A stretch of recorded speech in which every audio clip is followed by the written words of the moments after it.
नमस्कार किसान साथियों, कैसे हैं आप। उम्मीद करता हूं बहुत ही बढ़िया होंगे। किसान साथियों, आज की वीडियो में हम बात करेंगे गेहूं की फसल को बढ़ते तापमान और इस अनचाही गर्मी से कैसे बचाएं। अब की बार क्या हो रहा है किसान साथियों, बहुत जल्दी मौसम परिवर्तन हुआ है।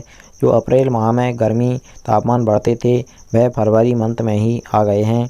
फरवरी में ही लू का प्रकोप हमारी फसलों पर पड़ रहा है।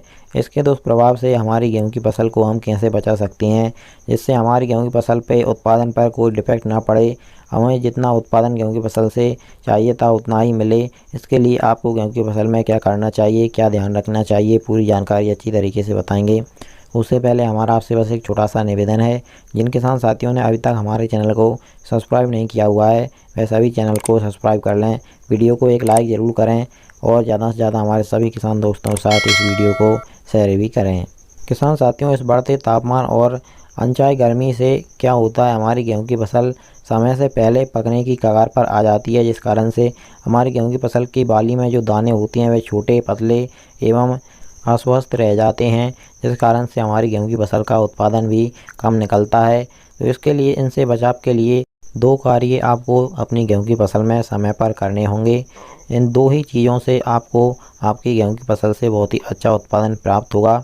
वह है किसान साथियों, पहली सिंचाई और दूसरी पोटाश। किसान साथियों, सिंचाई और पोटाश ही वह आखिरी ऑप्शन है हमारे पास जो हमारी गेहूं की फसल को स्वस्थ रखेगा।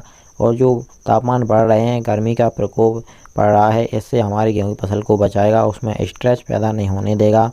और जो हमारी गेहूं की फसल में दाने बाली बन रही है वह स्वस्थ रहेंगे, चमकदार रहेंगे, वजनदार रहेंगे और अंततः आपको बहुत ही अच्छा उत्पादन प्राप्त होगा। तो किसान साथियों, आपको क्या करना है, जब आपकी गेहूं की फसल में पूरी तरीके से बाली निकल आए तो उस समय पर जब आपकी गेहूं की फसल की दूधिया अवस्था हो, दूधिया अवस्था ऐसे कहते हैं किसान साथियों, जब आप अपनी गेहूं की फसल की बाली में से दाना निकाल करके देखेंगे और उसको जोर से दबाएंगे तो उसमें से दूध टाइप का निकलेगा, तो वही दूधिया अवस्था होती है।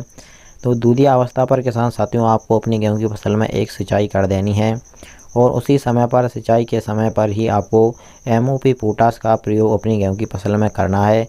आपने चाहे किसान साथियों पचेती गेहूं की बुवाई की हो या फिर अगेती, अगर फरवरी के एंड में आपकी गेहूं की फसल में बालियां निकल रही हैं या फिर दाना भराव का कार्य चल रहा है, तो इस समय पर आपको किसान साथियों एक सिंचाई और दूसरा MOP पोटाश का प्रयोग अपनी गेहूं की फसल में ज़रूर करना चाहिए। इससे आपको 100% बहुत ही शानदार रिजल्ट मिलेंगे और आपकी गेहूं की फसल से उतना ही उत्पादन आपको मिलेगा जितना आप डिमांड कर रहे होंगे, या फिर आपकी जो भी आपने वैरायटी लगाई है उसकी उत्पादन देने की क्षमता होगी, उतना ही उत्पादन मिलेगा।